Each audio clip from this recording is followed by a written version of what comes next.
morning, fellow Toastmasters and guests. I'm sure everyone feels the cold today.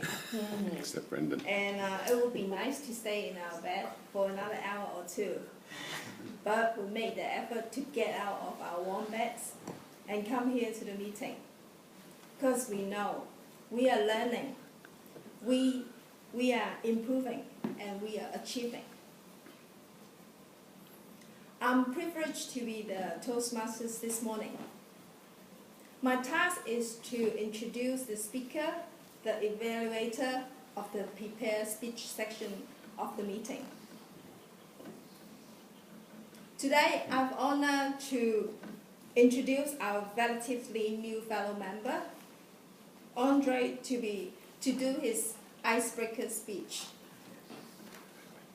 The objective of the speech is for the speaker to begin speaking before an audience, for the speaker to discover speaking skill they already have and a skill that needs some attention.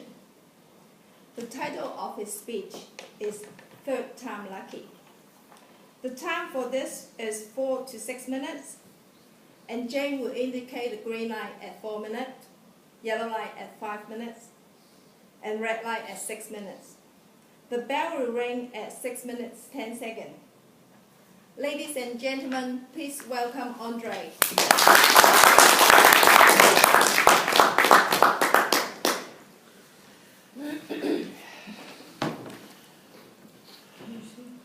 Mr. Chairman, Madam Toastmaster, fellow Toastmasters, welcome guests.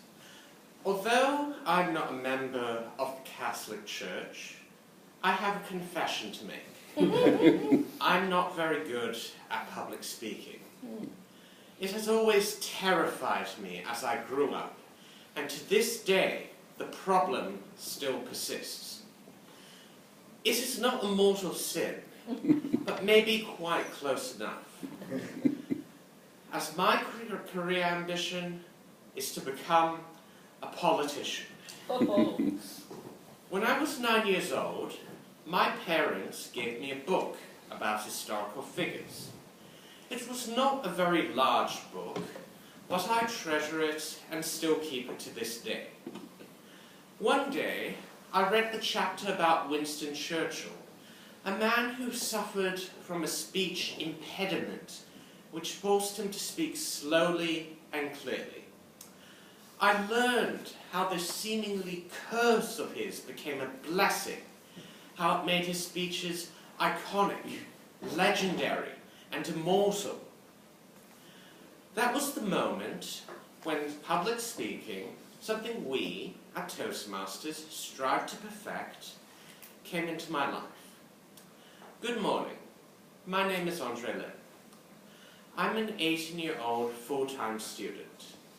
For the past 15 years, I've lived in this weird and wonderful country that is known as the land of the long white cloud. I didn't have a say in coming here. My parents decided it for me when I was 3 years old. Although things have not always been easy in my short life, I feel my parents made a wise decision in coming here. Judging from wars in the Middle East, corruption in Asia, and vicious political problems in Europe and America, I wholeheartedly agree with the song by New Zealand comedian Fred Dack. We don't know how lucky we are, mate. We don't know how lucky we are. I'm sure you are all familiar with the cliché, third time lucky. In the case of my schooling, this sums it up perfectly. At my first school, I suffered some bullying, but I made a few good friends who have stayed with me to this day. At my second school, the bullying was even worse, and I suffered immensely. However, the one bright spot was that I joined the school's speech competition, won it, and received a very large trophy from the principal. It was third time lucky at my third school, ACG Parnell College. Finally, I received something that had eluded me at my other schools, a bully-free environment. I learned how to speak out, I learned to break out from my cocoon and speak out not just from the podium, but also in class. Academically, I achieved good results in my Cambridge exams and was admitted as a proud freshman to the University of Auckland this year. So in the end, I'm happy that my persistence and patience all paid off. I'm eternally grateful to my parents who expended a lot of time and energy to help me gain some self-confidence by enrolling me in various clubs and activities. Thanks to their dedication, my interest expanded not just from reading, writing, and surfing the internet, but to learning how to cook my favorite Asian cuisine, taking up rock climbing and taekwondo, to being given the responsibility of organizing the entertainment for children at a recent party my father held. Blackjack.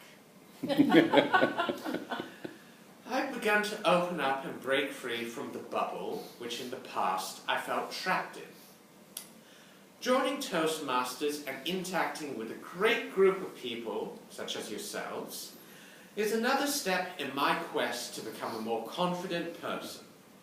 For almost a century, this worldwide organization has helped over 4 million people to become not just better public speakers and leaders, but as the motto says, better people as well.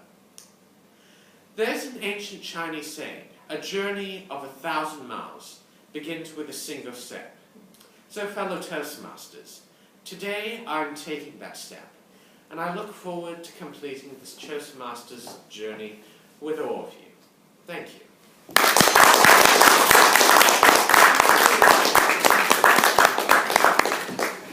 Thank you, Andre. A very good speech and a really good experience to share with us. And I'm sure that you're lucky to have your parents support you and back you up all the time. Yeah. And now we are moving on to the second speaker. And the second speaker is